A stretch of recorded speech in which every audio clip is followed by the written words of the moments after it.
Using the hips in the golf swing.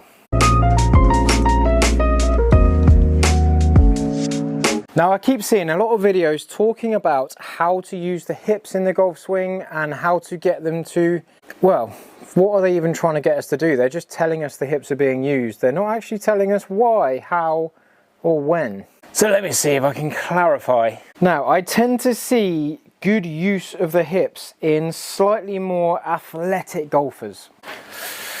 People that are generally good at other sports as well as golf. However, we are human and we can learn. Now, if I swing back and my hips stay there, I've got a lot of work to do without the hips working. So the hips do have a lot of value. And I see a lot of videos out there about how to clear the hips, how to get to the top of the swing and clear those hips, but when do they stop?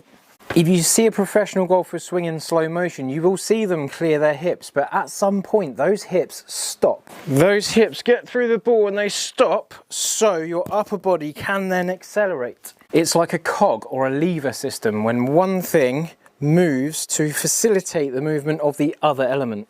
And what I'm finding with a few people that come in to see me for golf lessons is that they're so busy trying to clear the hips, they're pulling themselves away from anything useful for a golf shot, because they're trying to isolate that feeling. They're trying to get that feeling on its own, and on its own is not the most functional thing. It has to connect with the rest of the dots. It has to include the movement of the rest of the piece of the puzzle. So if I get a really big conscious effort to clear those hips and I'm going to try and get them to go, I can't functionally hit a golf ball because I'm trying too hard in not an invalid place, but too hard in a place that can throw other things out of it. So this is how I want to implement the use of the hips, and it's without thinking about using the hips, but just knowing that they are being used in this context. If I give myself the task of throwing this ball against the wall, I can throw the ball against the wall. There's not much source in it, there's not much power in it. So if I go, right, I'm trying to hit that specific brick for a start, so I'm trying to get that specific brick and I can get it,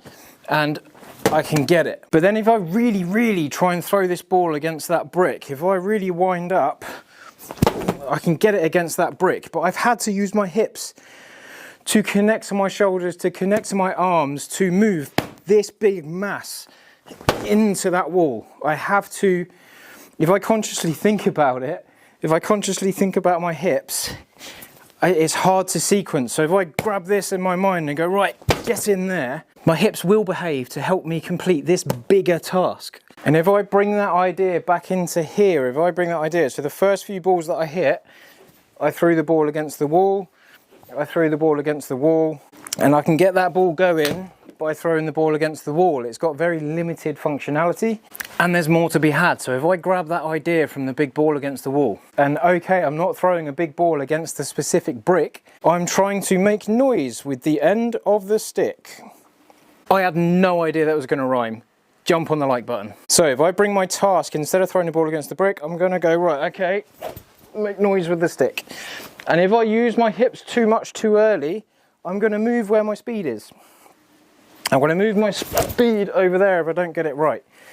So my task is in front of my face, and it is to get that noise down there, down there, down there, at my choice and my discretion. And linking back to some other videos in terms of how to control your ball flight and shape the golf ball, if I put my speed left of the golf ball, if I get it after the golf ball, I'm going to get more down and across the ball. I'm moving this way against the golf ball.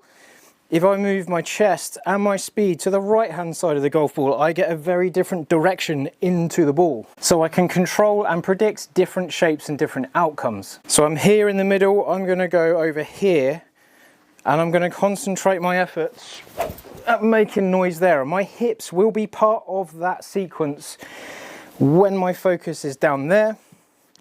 So I get that noise really late, and I get that ball squeezing out to the right hand side, because I am down and across the golf ball. But my hips have assisted me in putting more power in that sequence, more power in that effort. Now the control element is me creating speed in a specific place. Now if I go, right, okay, I want speed before that golf ball, I'm gonna get speed in there, But if I really want to get speed in there, my hips are moving to help me do it. And I'm not consciously thinking about the hips specifically. They are just there as part of the puzzle.